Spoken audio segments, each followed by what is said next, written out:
Hey everybody, hope you're having a great day. Welcome back to the Guitar Rig Challenge.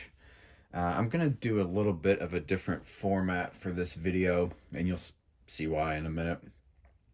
Um, but first I want to talk about a little bit of the background of why I decided to do this challenge and, where my inspiration came from, I guess. So there is a channel that I like to follow on YouTube called Retro Rick. He does 80s and 90s video games, toys, things like that. And he has a series on his channel, which I'll link in the description, called the $10 game series. I'm probably messing it up, but the idea is the same as what I'm starting with, which is he started with $10, and through buying, through reselling, trading, he's taken that $10 and built a really significant video game collection. So, I was thinking of ideas of what I wanted to do this channel. I said, why don't I do the same thing? I'll start with $50 because, it would be, pretty difficult to buy a guitar item that's, trade worthy or whatever for $10. So I changed it a little bit there. And then I'll take that $50 and through buying, selling, trading, I'll work my way up to a decent rig. And I wanted to do that because, when I was a kid starting out playing guitar and things, I afforded, I afforded myself not very much in terms of gear. I had some entry level stuff, which was fine because I was a beginner, and it got me to what I needed for the time, just playing with friends and jamming in my bedroom or whatever, learning Weezer songs and things like that. Um, but I always went to these gigs and I saw these people playing these really nice instruments, and as a kid, I was like, man, one of these days I'm going to be able to afford that, but it's going to take so much money. But in this series, what I want to show is that it doesn't take a lot of money. It takes some time, and it takes an understanding of market values, and you know, some trading and things like that. But you can work your way up with just $50 to a pretty nice rig. So I'm not going to spoil anything today, but what I'll say is that I'm actually done with the series, and I have been for a while. Start to finish, it probably took me 6 weeks, 8 weeks. But I've been busy with other things. I've been doing a lot of setup videos and things like that, and having fun with doing that. So while all the stuff is done, I actually have shot all the videos for it as well. But the footage that I shot was before I was talking in my videos, and just the thought of doing text boxes for everything, it just kind of got overwhelming. I didn't want to do it. So that's one reason I'm going to talk through this today. But let's recap. Let's recap where we are. So if you're new to the series, I kind of explained it, but I started with $50. On through Craigslist and Marketplace, I've been buying, selling, trading gear in hopes to move up to what you would consider really pro gig worthy stuff. Now, when I say pro gig, I'm not talking about the biggest band of all time, and they got 10 Marshall full stacks on the back, and they're playing these really like high end custom shop. I'm talking about stuff that musicians can go out and gig with, and feel proud of, right? So on the last video in this series, I ended up with a Harmony Stratotone, and throughout this video I'm going to put pictures up on here. So Harmony Stratotone, I listed it for $500, And I will say that this is one of the most difficult deals I did in the entire series. So I only got 3 offers the entire time. The first one was for an assortment of pedals. A guy offered me and also I'll put up pictures as well. A JHS Bender pedal. These were all brand new in box, basically. A cattle and bred Echo Rec, an MXR Phase 90, and an Electro Harmonics Soul Food. So I initially said, yeah, give me some more information, send me some pictures. He had not sent pictures in the original email, and he sent them to me. And like I said, brand new inbox. They had all the stickers and the paperwork and all that stuff. And I said, let me think about it. So what I will do is then go look for used values for all the stuff that I'm getting. Even if it's brand new and people say, hey, I just bought this. You have to think when you're doing reselling and trading what other people are going to think. Now, maybe there are some people who would go, yeah, they're basically brand new. I'm going to give him a higher end value for what is used. But that's so rare. And most people will say, hey, I can give you a used value for this, or for a little bit more money, I'll just go buy a brand new one. And that's what you'll get sometimes, but most of the time, and this is just the, the musical instrument landscape when it comes to use. Maybe this is just an indication of how people are in general. So, take this for what it's worth. But most people will look at used prices and find the lowest one they can find, and they'll say, this is what it's worth.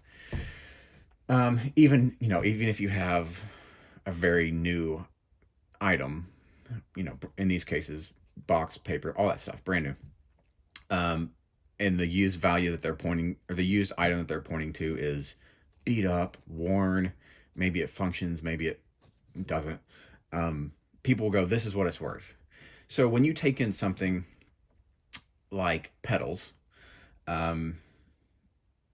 this is my general rule of thumb, is that you're going to get lowballed, I guess, maybe. You're going to get a low value for whatever you bring in. So when I think of pedals, you think of them as 4 individual items. It's not often you're going to sell all 4 to one person. So think of one person going, hey, here's the price that you asked for on that JHS Bender. Will you take $20 less? And maybe say, yeah, sure. And then, hey, here's the price you had on that cattle and bred Echo Rec. Will you take $20 less? So that adds up. Where, by comparison, if you have one higher value item, in this case, the guitar, I had it for $500. If someone says, hey, would you do $480? I would have said, yeah, definitely do $480. So long story long, I didn't make a deal for the pedals. I don't think I ever actually told him no until I'd done the deal, which you'll see in a minute. So that was the first offer. The second offer I got was a guy who was very interested in buying it. He came out and he asked good questions about it. He said, would you hold it until the weekend? This is something I generally do not do. There have been, I used to hold items in the past, a couple days, maybe to the weekend or whatever. And then, sometimes even tell other people who are interested, hey, I'm holding it. And then that person who I was holding it for doesn't show up. So what I will do is, and you might think this is wrong of me or whatever, but I'll tell people I will hold it until someone comes through with a same or a higher offer. So if someone comes to me and says, would you take $460 for it? I'll say, well, I've got somebody who wants it at $480. But if they come at me and say, hey, would you do $480? And I'll say, yeah, come get it. It just keeps me from, getting burned.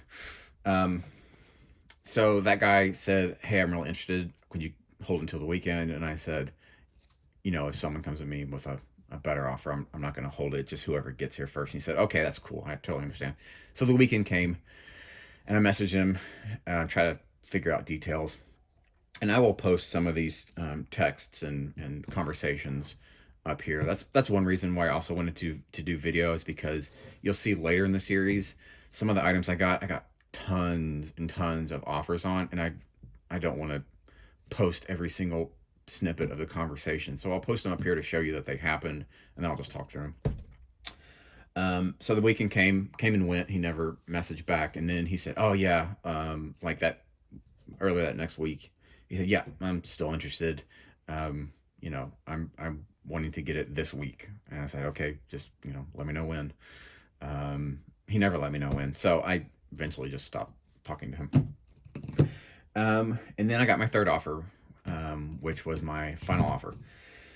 This is a guy who had he had an amp and a cab. He was semi-local. He was about 2.5 hours away. And the amp was owned by the church. He played at a church, which can be really good. If a piece of gear is owned by like the youth at the church, be careful, because they don't, I don't want to say they don't care about their gear, but most of the time they don't own it. They're just, it's owned by the church and they're playing it. So when they take it on retreats and events or whatever, don't take any offense, children who are watching this, if you're watching this. Teenagers don't take care of stuff, but this amp was owned and played for the main service, which can be good, because most of the time a church will buy a piece of gear. It sits in one place. It's only used on Sundays. It's not moved around, so it's not dinged up and banged up. And that's it. And most of the time, they also won't play at high volumes. So, everything will be mic'd up. It's different for different churches, but I'm, telling you my experience. So they'll play typically pretty low volume and then turn it off when they leave, and that's it. So the amp that he offered me was worth quite a bit more, actually, in the used and in the new market. But it came with a catch. He said, "Hey, one of the channels stopped working, but the other one works fine, and that's the one I use." This was a 2-channel amp, and he said, "The other one works fine. I use pedals for everything," which a lot of church players will do. It's that other channel is not giving me any problems. So I thought about it for a minute, and like I said, I only got 3 offers total, and they were kind of spread apart. So I was kind of feeling the pressure that I need to do a deal at some point on this, where I'm gonna be holding this guitar and the series is gonna be over. That's it. So I researched the amp, and since it's a 2-channel amp, one of the channels worked, one of the channels didn't work. It gave me some hope. So when someone offers me an amp and it's a tube amp, for tube amps, I don't really work on them that much, but I know a little bit about them. 90% of the time, the issue with a tube amp is that the tubes are gone. I'm not gone physically. Someone didn't steal them, but they've been worn down, or they were just they're at end of life. And most of the time, if you just swap them, pop in the new ones, things are good to go.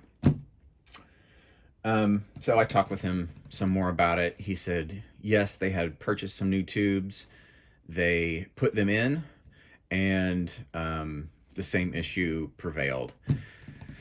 At this point, I was really maybe a little bit more hesitant, because if you put in new tubes and the tubes didn't fix the problem, it could be something else, and that's when tube amp repair can get expensive. But he sweetened the deal by throwing in a cab as well. So the amp was a head, and he threw in a cab as well.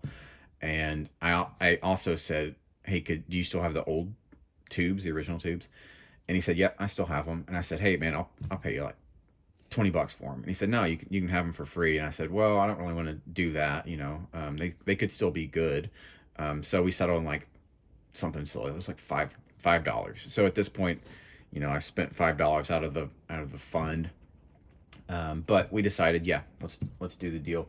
So we ended up trading, and the amp that he had was a Laney L20H Lionheart, and the cab was a 2x12 Ironheart.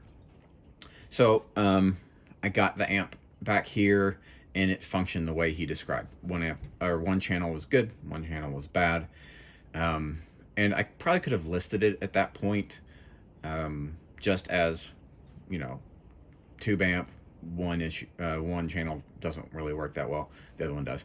But I wanted to see if I could fix it. So I looked up a schematic online. I will put it up here, but I'll also bring out a paper because I don't really remember it. So let me jump down here. So this isn't really a schematic. This is a block diagram. So the amp has two inputs, a high input and a low input. The low input is padded before it joins back up with the signal. This is the first tube. So that you can see that the first tube happens, it's common to both channels. And I will say it's the A side of the tube. So a lot of preamp tubes, I'm not a tube amp. I'm not a tube expert, but a lot of tubes have basically two independent sides. So that's V1A, and then down here is V1B. And now you'll see that V1A is common to both, but V1B is only for the drive side. So that was my first thought. So what I did when I got the amp was to switch the V2 tube with the V1 tube, in hopes that, you know, maybe half the side of this tube had gone, and that was what was causing the problems. It didn't work. So, you know, for the rest of the diagram, the tubes are shared across. So V2, V3, I can't remember how many tubes. I think there were 2 or 3 preamp tubes, and maybe 2 or 4 power tubes. I will put all the information. So I was really bummed at this point because I was like, man, you know, switching those tubes didn't do anything. I'm not really sure what to do. So I cleaned the sockets. I cleaned all the tube sockets. So something that can happen is that the pins on the tube will corrode, and they will not make good contact. So that could potentially have explained why, you know, one channel was working and one channel was not. So I cleaned the sockets out. That didn't do anything either. So at this point, I went ahead and just listed the amp online, and just said, hey, one channel doesn't really work. It was very low volume. It was really buzzy in a bad way. And you know, usually when a channel is or when a tube amp starts getting really low volume but kind of jumps when you hit the strings hard, that's an indication that the power tubes, which are V3 and beyond, that's the indication that the power tubes are going bad. But since the power tubes are shared across both channels, that didn't make sense, because you would expect both channels to behave in the same way. So clean the tube sockets, didn't do anything. Move tubes around a bunch, that didn't do anything. So I Googled it, and then one person had the same problem. And what he did was he cleaned the knob, the volume knob for that channel, which is right here. As you can see, there's a volume knob for the clean, and then I didn't write it down, but there's a volume knob for the drive. They're independent. So I took the tube amp back apart, cleaned the pots, or turned it back on, crossed my fingers. Perfect. Everything was working back exactly as it should have. Man, I was so relieved because it didn't cost me anything to fix this. And then it was right up, ready to go. Sounded great, really loud. So then I listed the amp back up for sale. I don't remember the price off the top of my head, but and I'll put the listing up here so you'll know it. But I think I had the head for 1,000 even, and then the cab for another 3 or 4. This was one of the listings that got a lot of feedback. So stay tuned. We'll talk about that in the next episode.